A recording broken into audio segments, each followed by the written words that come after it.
नमस्ते। इजराइल पर हमास के मुसलमान आतंकियों द्वारा बर्बर कार्रवाई ने पूरी दुनिया को सख्ते में डाल दिया है, लेकिन इजराइल ने किसी की परवाह न करते हुए गाजा पट्टी को नेस्तनाबूद करने के अपने इरादे साफ कर दिए हैं। हालात यह है कि अब गाजा को मुसलमान मुक्त बनाकर इजराइल उस पर कब्जा करने की तरफ बढ़ रहा है।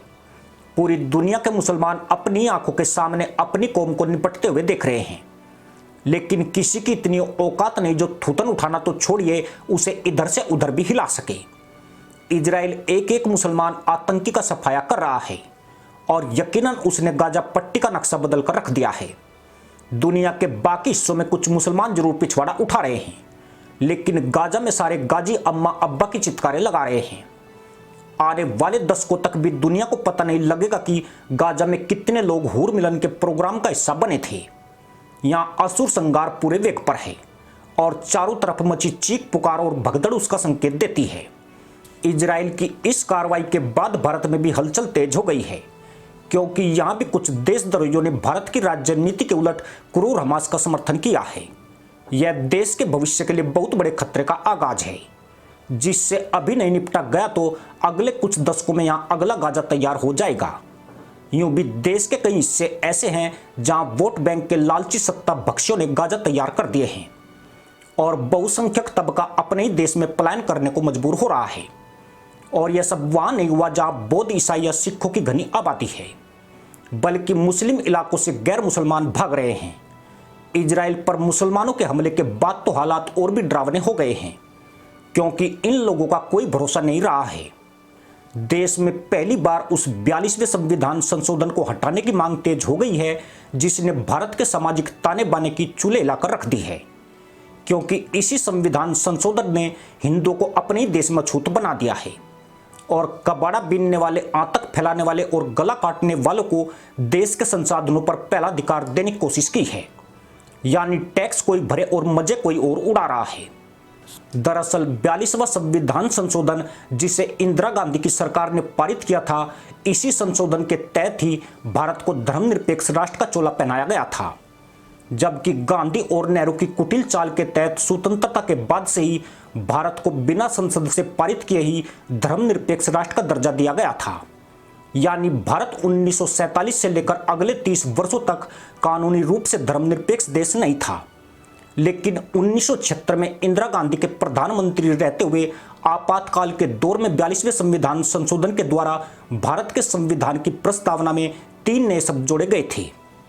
तर्क दिया गया था कि देश को धार्मिक, सामाजिक और आर्थिक तौर पर विकसित करने के लिए इन संशोधनों की जरूरत है। ये 3 शब्द थे समाजवादी, धर्मनिरपेक्ष और अखंडता। धर्मनिरपेक्ष का मतलब समझे तो इसका तात्पर्य किसी धर्म का विरोध करना नहीं, बल्कि सभी धर्मों को अपने धार्मिक विश्वासों एवं मान्यताओं को पूरी आजादी से मानने की छूट देना है। पर मुसीबत यह बनी कि हिंदू तो धर्मनिरपेक्ष बन गया, लेकिन मुसलमान खुद को धर्मनिरपेक्ष नहीं मानते हैं। उनके लिए उनका मजहब राष्ट्र से भी बढ़कर है। राज्य की नीति अगर उनके धर्म में अड़ंगा डालती है तो वह उसके खिलाफ उठ खड़े होते हैं। जैसे कि भारत इजराइल का समर्थन करे तो वह इन्हें बिल्कुल स्वीकार नहीं है। इसी धर्मनिरपेक्षता के नियम ने भारत में इस्लामिक चरमपंथ, धार्मिक कट्टरवाद, आतंकवाद और सिर तन से जुदा करने की ताकत दी, और अब यह लगातार देश की नीति और विकास में मुश्किलें खड़ी कर रहे हैं। दुनिया में इस्लाम का खतरनाक प्रारूप सामने आने के बाद अब फिर से धर्मनिरपेक्ष शब्द को संविधान से हटाने की मांग उठने लगी है। लेकिन वोट बैंक के वो सौदागर जिन्होंने भारत की संस्कृति को लगभग मरणासन के कगार पर पहुंचा दिया है, वह पूरी तरह एक्टिव हो गए हैं, क्योंकि ऐसे लोग मुस्लिम वोटों के लिए मक्खियों की तरह भिनभिनाते रहते हैं, यह जानते हुए कि वे अपना वोट बैंक बढ़ाकर ही अपनी मजहबी विचारधारा और क्रूर नीतियों को भविष्य में लागू करने का प्लान तैयार कर चुके हैं। भारत के सर्वोच्च न्यायालय से तो इस संदर्भ में उम्मीद करना ही बेकार है। भारत का न्यायालय इन मुस्लिम मामलों में अंधा, गूंगा और बहरा हो जाता है। इसका ताजा उदाहरण हिजाब मामले में देखने को मिला है, जहां कर्नाटक उच्च न्यायालय किसी भी नतीजे पर पहुंचने से पहले कुरान का अध्ययन कर रहा है। वहीं हिंदुओं के सबरीमाला मंदिर के मामले में किसी भी हिंदू धार्मिक ग्रंथ का अध्ययन करने से उसने साफ इंकार कर दिया था। बंगाल में चुनाव के बाद हिंदुओं का जो नरसंहार हुआ था, उच्चतम न्यायालय अंधा हो गया था और कोई कार्यवाही नहीं की थी। वहीं लखीमपुर मामले में कोर्ट ने खुद संज्ञान लेकर 24 घंटे में राज्य सरकार को रिपोर्ट देने का ऑर्डर दिया था।